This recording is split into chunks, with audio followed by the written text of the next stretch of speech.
minister in charge sangrofo we mu no ekaye sa Ananias motam na nkanyankopon be strike omoabuo. We will not sit down and allow people to undermine that trust that Ghanaians have in us. Abusia mamu akwaba ebiem emra dwumadi so Hopeson Adorye ede before babonten abeliki information upon information after say NPP miracle aboagye esesa ne nkuku ne nkaka ekopiemu ewo kokwa ase anokwasam se oni farmers ekoye interviewer ensembebre efreche ebaye ba quick one yeni kanko na yenya konwa na yentie nsam a Hopeson Adorye ede atodwa any information waliki afa NPP abrana na nado danko kufuado etia konwa no so koko board ye koso ewo ho eka wo mo broto ho watodwa mane NPP for pass NPP for enya manyuko sa ai wo mo complain this time quick one yentemra ne koba abusuan sam no doso pa Cocoa board wo mo amiati ase wo mo baye wo mo auditor wo mo aye ni ne kai ka ho nyina no ye hu se eka twitredie edaho. Number 2 wo mo de organization no akwakojiska SSA wo mo supply wo mo mkokojiska wo mo hono wo mo ntiman supply wo mo ene so wo hono eyeka enti last year kokwa ba ye nyina no ye de kwakotete saka no ye misa wo mo mkokojiska ne se sika no mo giye no edien no mo de bi e ma kokofo no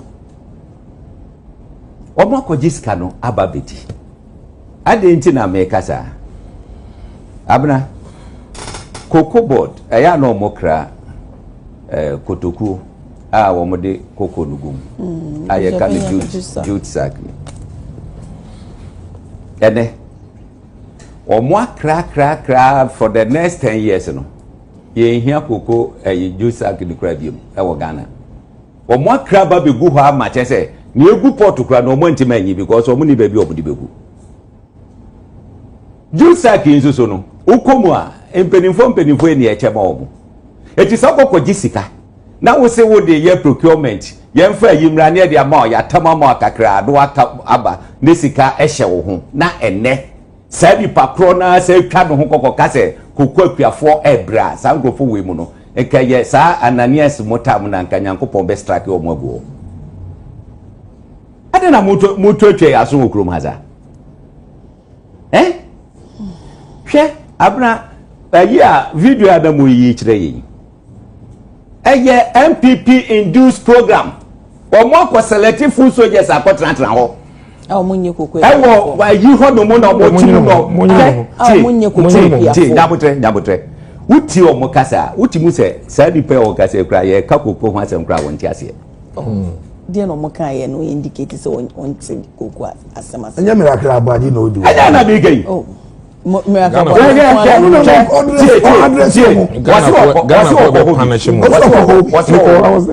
Bisa omo se ka se ro mo boy dey esa program no wo dey bisa omo e ka be na e bo awo munya se sika no wo munya no yifa na we say mo me ha ya ju okun no asonda na o se say mo me ha ya ju okun bisa se ka be na boy bisa no se ka be no boy o transfer I almost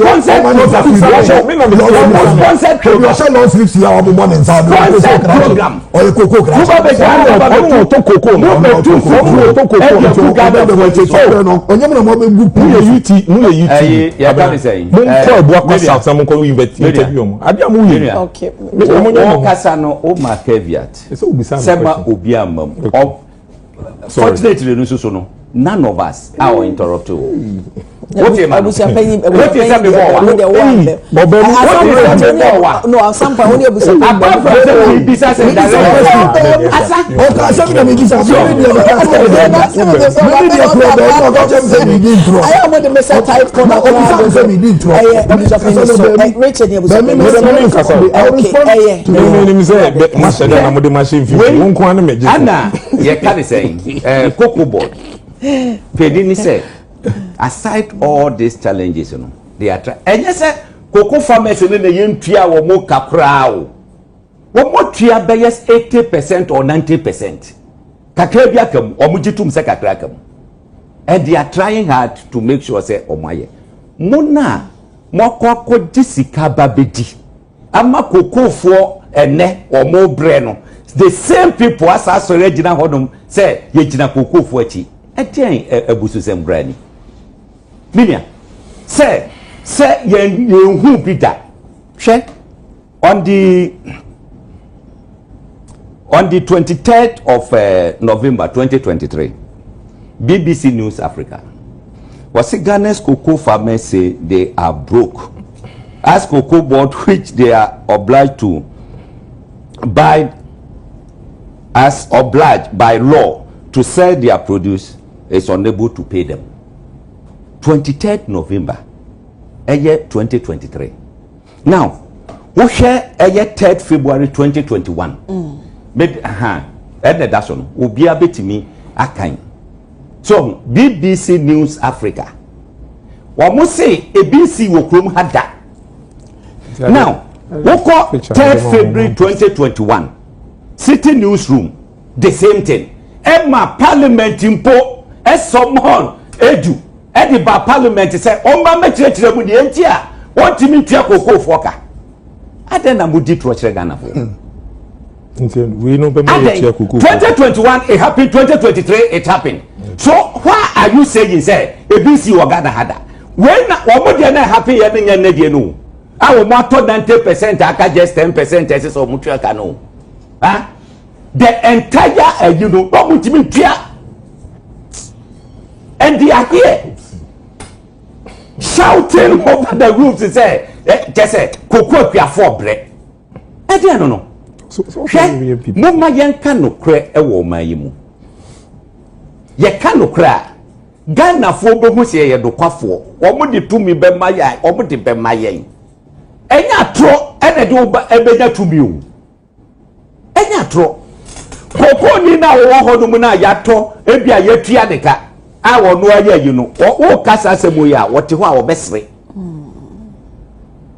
abra refi ayi aban ekenkan the budget niama oba be ama koko akuafo fertilizer odi be mo spraying machines and ye ka de say insecticide de be niama hodo obo so odi ba be ma koko akuafo ye ni groma 8 years of NPP ABC sa omo ma bi sa ebu ma bi sa na eti dia na mo ye tobe etuatua nkofo aso sa. Minister, there were other incentives or the but maybe incentives to pay what you know Omukotondi we can say former minister for agric Akoto what do one the beka say who do so one momu dia bobo ya esisa fertilizer no e dey cross border Ekokotondi e furu ponko nyina omu de Kokotondi minister in charge NPP minister in charge muti ase babe tutum futu abu nkrofo dis okay hey now okay ni say but some okay ni say me one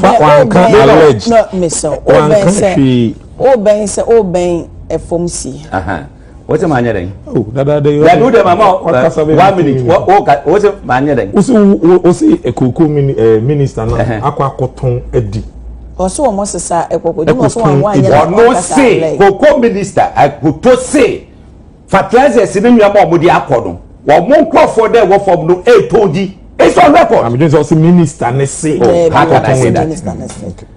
Say minister no anga say tondi how okay if you be a man Levio me no tra ayiso a oye wadwen say obey janda mo ame ma kwan that one there so one na ma me kwan say me nkasa me na make sure say o kasa o de janda mo fa ma kwan mo ame ma kwan ono no there me started Kasa's political communication from 2008 eti ontimi mitimi over there say yes or bring any up me clear me man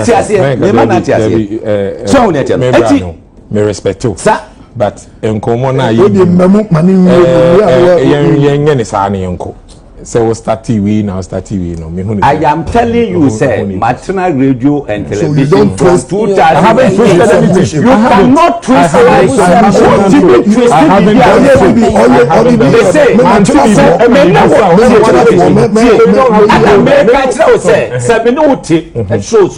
Don't try to do that. No. Because you don't get away with it.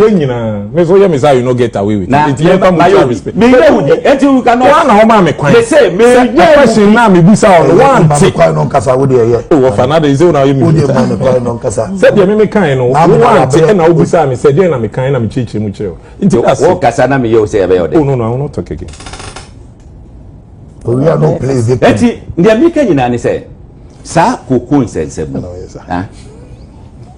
De ekoba nyina ne kofare bai. Eye NPP. Ebro mu wa ban mu. Omo ana akwakoje sika.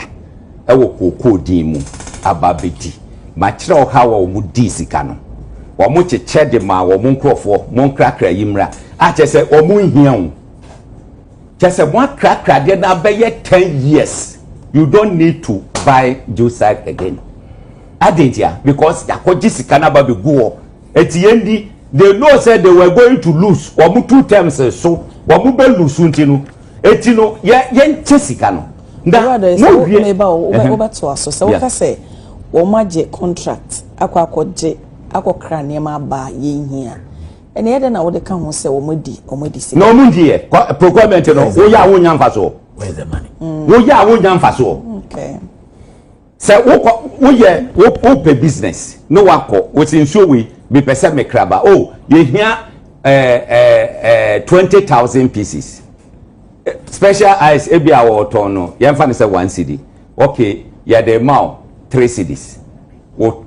TNT will be bia say at least 1 year crowd benya 1 series asho aname wa enye business no waye enye faso no wanya wonya sika din dey eti ye kan esese mote ase because say bia ya to be 2 years 3 years crowd na agu ho a how can you buy 10 years? Okay, na wakwakoto sa nneema we nyina nsoso no afa bebi a odibegu kra no wonya ana stack ewo ye kan import edo so e de kafoforo asan dia break board the mori a chese wo mo kwa kotua honka then you come and sit here and blame someone on one bar wo kinu mess and say what do they responsible? How can we take this? Okay, how can we take this? Me pacho etini emeka nyina ne say kokwa apiafo no say mutie MPP for na mo be mistake. Sika no mudi tuamuka bisa who said that time na dollar na say wo mudi dollar and na price ade no it is $1 is 17 cedis automatically no so mo ye no mo strike average e be kesi ase say $1 ye 10 cedis but so no tio so mo ka so mo kodo dollar ayina nkasa nka sika nka so mo tua no ka be ye far less than yo mo de ma wo okay commander yeah Director, Miracle Sabuaje kwa kofa semaba. Of course. But then Miracle Sabuaje peso ya na kusia the loss of Sami Chanfimu. Yeah. Then so I say the type of communication no emfa emma no. But then Hopeson Adorye din komo bebre. We leak information bebre so ba quick one. Iye nwemwe. Well, Director, I mean that was in the first place but said ye we din kaka ye no. Say ahwea or say obada ni kusia dua epomaneto entimi nchenji da Director enei omahye niema biase a amanfo omodwene oman ne ho no ombehye ase attack omo and ebiri de Hopeson eya yehu Director da bia betra ha edi nkomo we se de NPP for ne ye no se wo ye NPP supporter na wanyi niema bia nsi nchen na wanwene se Ghana ni a obadwene se obi ata NPP for so this time de ekoso no NPP for no tenasi din omu ni se I say woman chantran to Jomama Bansua. A bed din say obenya bibi. Edia propaganda te NDC aban. Mo enti say planning na say yen chantran to aban so. Enti cocoa board asemi baye. Who say wo mu gina no so pa. Right cocoa board asemi baye. Who say earlier omini kwatari gold board wa amfa no e no ma switch aba cocoa board na cocoa board dey o ma gina so ye bia enye ye enti enei yenkwa wura mu ho ne yenkwa gina afuom se ye akuafo ye ho kire ye kogo sika mba na Hopeson questions no e ye question me pese NPP ni bia ko gina ba bi na oka kogo asema oni nkan embisa sa question se sa niema no esi anasansi na sai na akuafo no omofa no owia na waba nedi but according to Hopeson say NPP as a political party mo kokko gisika se mo beto kokko na mo jisika ne ba syndicated loan na mo jisika no ya nto koko na nko enti enei eyampanso because Rwanda be azumi office no okase ye di koko ka e wo se tuto koko kotua oh yeah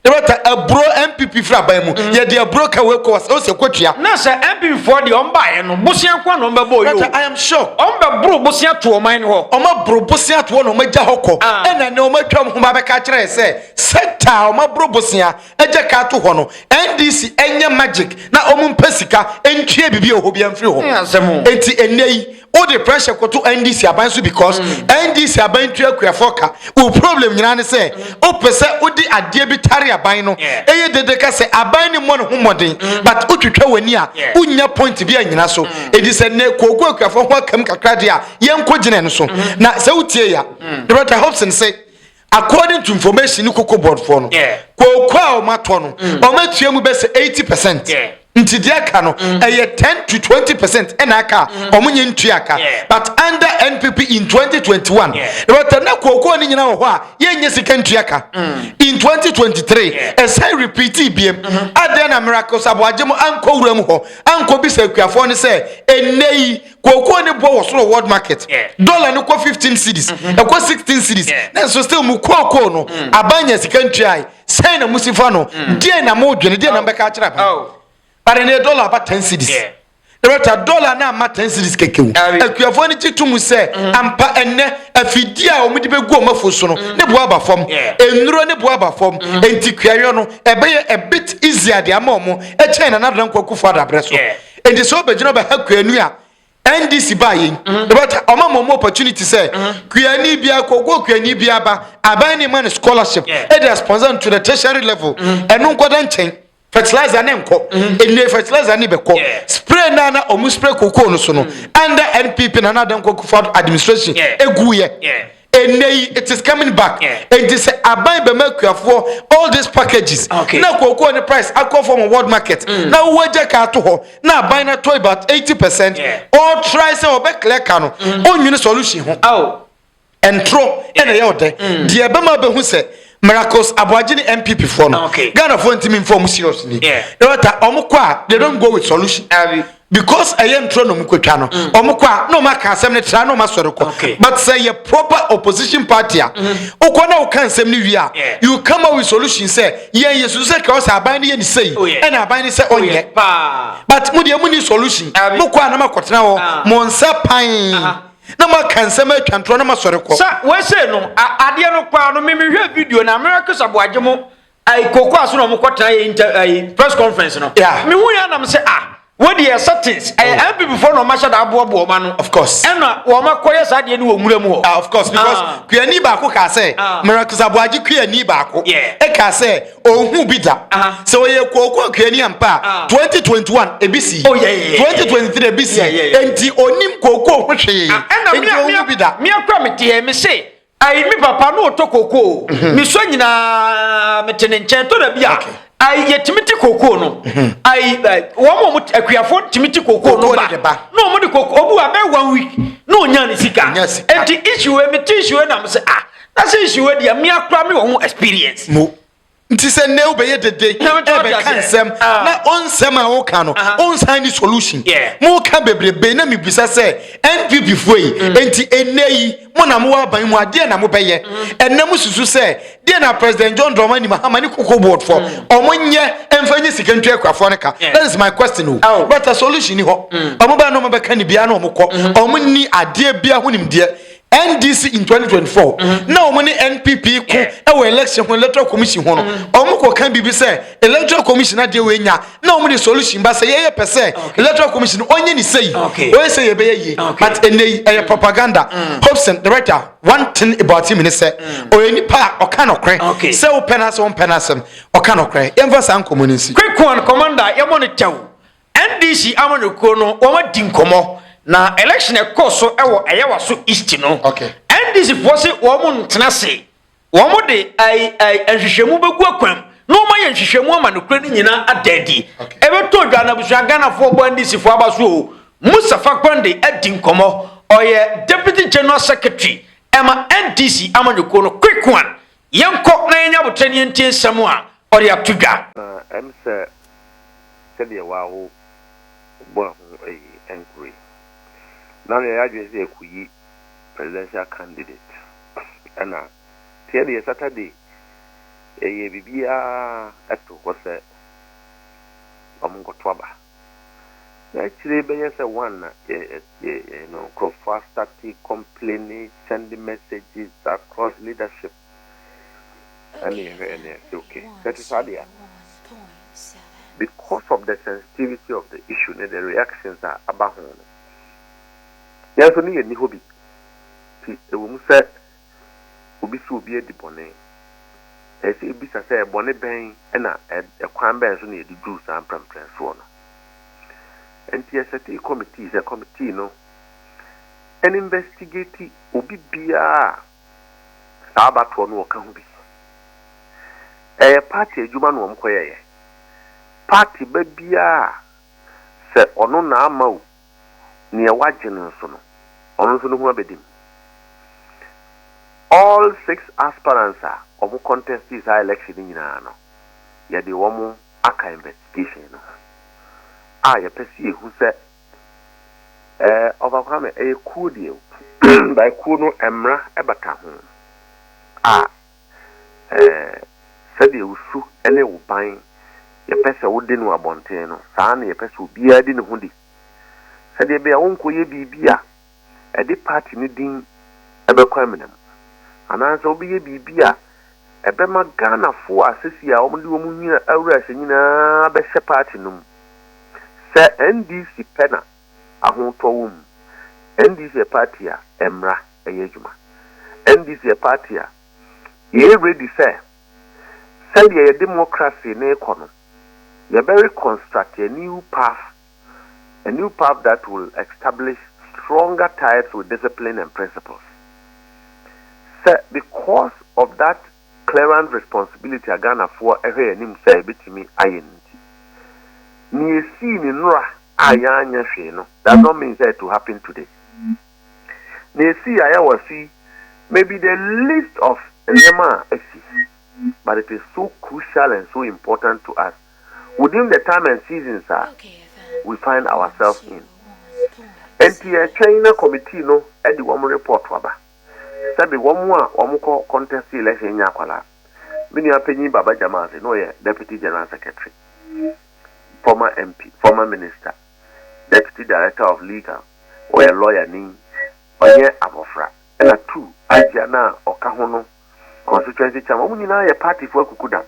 So we want to make sure that by the time the party is taking a certain decision or a certain stand, the team up to 2 biano at the evidence are here and they are to form. Hello?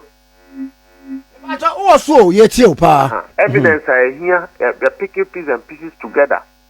Now we take a position that will be fair, a position that is reasonable, and a position that will balance the competition. Overcome ye cano resetting agenda now you can want some piano. It's not a case to say it be a Baba Jamal in tea and answer you will be tea and a party now reactor so say you take a decision. No, so be a draw party no reactor so say. So we are president, you we are president bow. We are national chairman, bow. We are national chairman, you. Now we are idea a 2-year party numera. You be dealt with in accordance with the laws of the party. We are minister. We be a form party numera. You be dealt with in accordance with the party's rules. Because party in Niwa will be in Kujina Bonte in Kasa, where a politician now so is saying. Kuonu ni pesi ye edema echirima. Said ye beya and Niama Yantimian to Tuano affect NDC as a party in the past, will not repeat itself. And now yet he said so we put all of these issues together. Amen. The statement and the investigation is a total condemnation. Say party ni pesi ade emra ade juma. Party ni pesi ade principles and values of the party ade juma. It is not about shouting, say you are a cadre, you are a cadre, you are a revolutionist, and then build a party. The strength and quality of leadership and the firmness of the decisions that you take is what reveals a party. And that is what exactly we are doing. And the same way, we want to give the assurance there. Because leadership will be firm, if you are a member of the party, now, the party will be firm enough to defend you in the process. So that is what basically this is about. I've heard some people say, oh, no, both NDC MPP, be NDC and MPP, enye kubako. Enye bako kra. Ebia, adia, ekramambe, bewa, obepona no. Ankimus, what just a more primaries, you know. I'm across the country near it will be a be Cassie Cam will be a movie. Moyano, Frenchams are. Oh, sir, and nunti, any say, you be him. Sir, a year TNQ. Sir, a year Bibia a constitute two into a dear the party within a bind to reproach. Various comments are by near the Adignano. We at this point will not judge any individual. This is a committee no any Juma. Committee near Juma. Nintia party be take a decision and I ain't take a decision. Who come and explain to the people of Ghana? So at this point, we are not influenced by anything. We are just following procedure. Say a committee. So Omumobo Biano. Nearest a Juma de na call and one. Se party nimbi aye bibia edit ebetimi di party dinya konsohwe mu ana. And answer the totality of the activity aye NDC party no. Ayade agana for energy we are doing. I see. Now what cited letter if for the by members of parliament majority in parliament by say yeah only the whole process no. Yeah, who letter no, but I know and cafe it doesn't amount to anything. Because a whole majority caucus. It doesn't amount to anything. Leadership of the party have taken a decision. So we'll investigate the matter. You see, we will not be in a rush to drink the soup when the food is still being pounded. Now, two. And yeah, woman no let her know be inform your decision and you be take it. If we have but say woman so they carry weight when it comes to party matters. And it is not about weight, it's about the structures of the party. Okay. Number one. Okay. We cannot be in a situation that members of parliament share and take a decision. That is not what we're going to do. Number two, they don't have what determines whether or not an election should be annulled or not. It is a party that organizes the election. So, at the same time, every individual can express their grievances. Just as the cross-section of Ghanaians are, express grievances. No. That is why we are investigating. And wouldn't want any other thing to jeopardize the neutrality of the exercise, the firmness of the exercise, the credibility of the exercise that we are undertaking. As much as possible, the principles of law is that you don't condemn a man before you hear him out. And the fact that one alleges that somebody has done something wrong is not enough to just conclude that the person has committed a wrong. You have to take the person through certain processes. NDC is not just an organization. We are an organization that has principles of rule of law. We have code of conduct. We have a constitution that governs us. And our constitution is subject to the 1992 constitution, where we respect each and everyone's right. The people we are dealing with in this matter are not mere people. These are party senior people who have contested election. So we want to take our time and for our committee their work is what will influence the functional executive committee. And yeah, MPs no letter now. It doesn't mean they don't have the right to express an opinion. Anybody can write a letter. But the most important thing is that the party have taken a decision And that decision is a strong condemnation of any act of impropriety that will bear on the party's integrity and credibility. Kwame, researching. We must not be seen to only enforce researching on others when some people are not obeying the researching. The researching must cut across. And the researching in the NDC today is that it doesn't matter who is involved. So we are minister, so we are one, so we are senior member of the party, so we are general secretary, national chairman. If your conduct undermines the party's rules, they will crack the whip and you'll be dealt with in accordance with the laws of the party. It doesn't matter who is involved, and nobody is going to be shielded for personal reasons. Say, asamati dia we wenti, onu aye bibia, ye nyamanenka. Now we are wenti, onu aye bibia. Now so ni obienti. Now we have taken him on. Nobody is bigger than the party NDC. Going forward, the lessons have been learnt, and there's a new NDC. The NDC that will champion strictly in accordance with fairness, balanced behavior, orderliness, and discipline. Discipline is not only done by the grassroots. We have individuals who are grown, they are old, but very indisciplined in the party. And when your conduct comes to light, the party will deal with you. That is a statement that we want to tell the general public and the people of Ghana. It also means that when you join the NDC, the party will be able to rise up and crack the whip and make sure that everybody is treated fairly. We can have an organization where there are no rules, an organization where people do what they want to do. Unlike the other party, when I say, yeah, I'm come primary, where things happen. They even shared fertilizer, Ghana for fertilizer. Ghana for fertilizer. Sabi. Yes, I'm going to say a year for. This is no some Babonte but accuse one.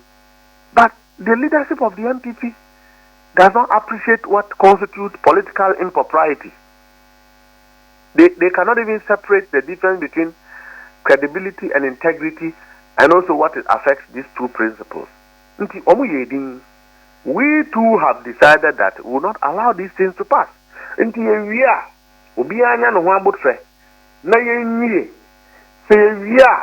Ghanaians will judge for themselves which political party will be best to join, or which political party condemns what is not good, and which political party is ready to champion a new political power for the people of Ghana to appreciate. And we'll cross that bridge. And I can assure you that when the findings demand that the whole exercise be nullified and fresh one organized, the party will take that decision. If it demands that people be suspended, it will be done. It will not be limited to anybody. So both those who have been found... Angimus, where one of the options sembo to me a election in Mukra? It's possible. It's possible, pa. Okay. Kwame, we take this issue very seriously. Ukodom apetition o demu a obi anka ho asem. Ebia so onom no efie kura na wo ma na oyiri hu a enye bone. Ba wo yosofo na okoye sa ade no abonte obulu gate a e fra okowe nsani. Na say kwa de loto ni ade no de wo msi twa ne wo phone so nti aye mbra ma asofo ne elders ne pa. O mu twitwa obi ehu, but ehu wo loto kiosk ani mo also a. So that is the nature of the issue. But he said, me of offer about or complaining on some of these. You better say, assembly bar, party in Penifon Benyabutre. One, Sabi, woman as some ya, a buy. We should not lump the issues into one. We should speak from the same bowl, and we must be orderly and organized. Say one, we, someone abba. The party is taking... But you will be able to say, who's an opening about India, or fire what you can say. Idea way, idea, both political parties will be a year. Was this a Masha Foka away? Say, Fako Annie, Edema a movie, and now Bible, the movie, and now the or some person, will be cannot pass the test. Say, what the delegate bi o ma delegate bi eskada. Well, it is not whether or not political parties have been, involved or accomplished in the past.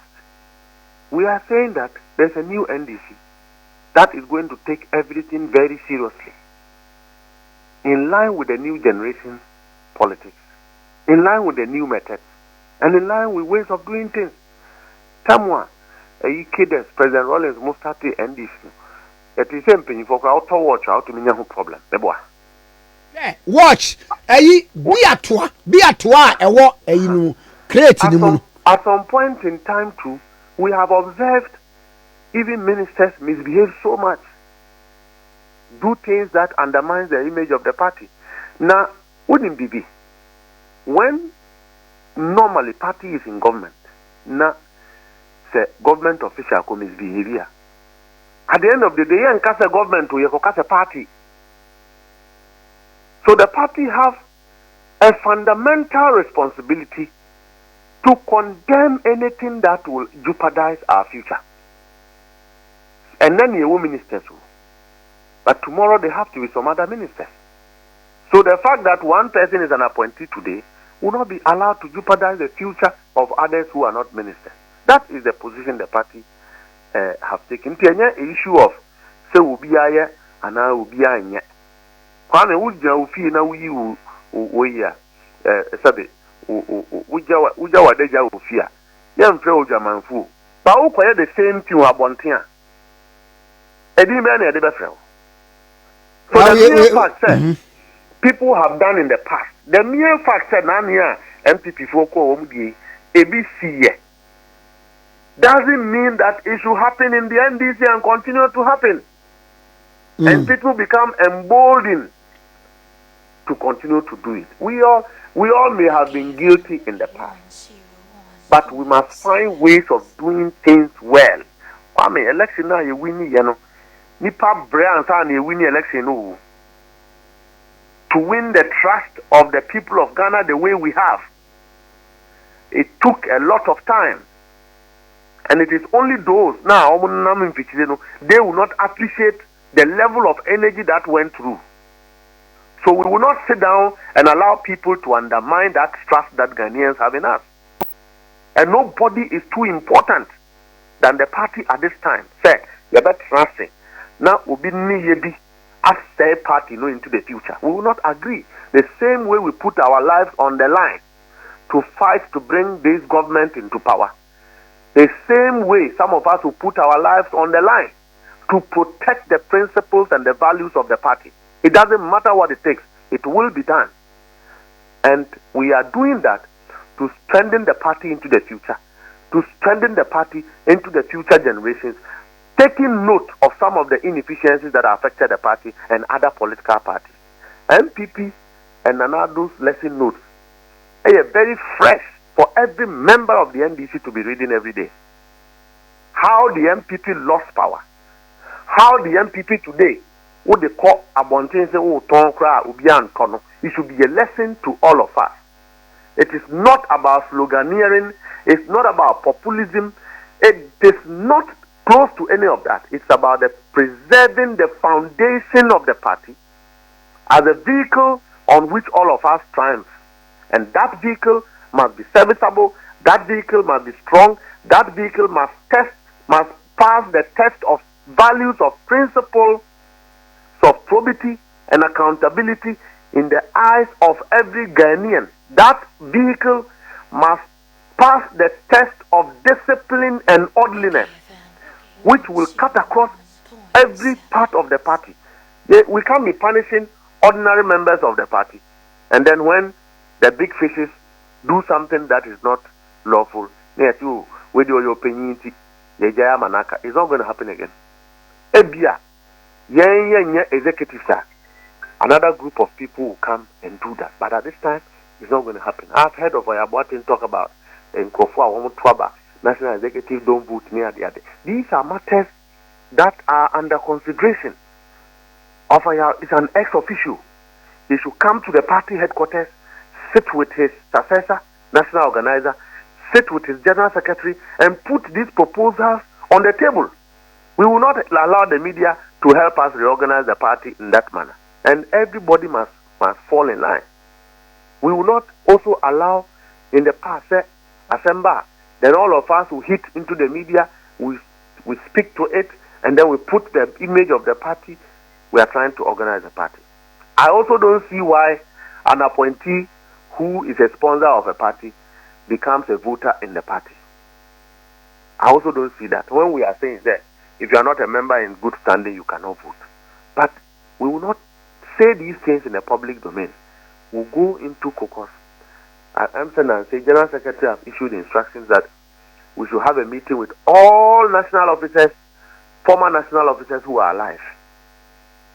We should meet them. All former MPs who are alive, we should meet them. All former government appointees are.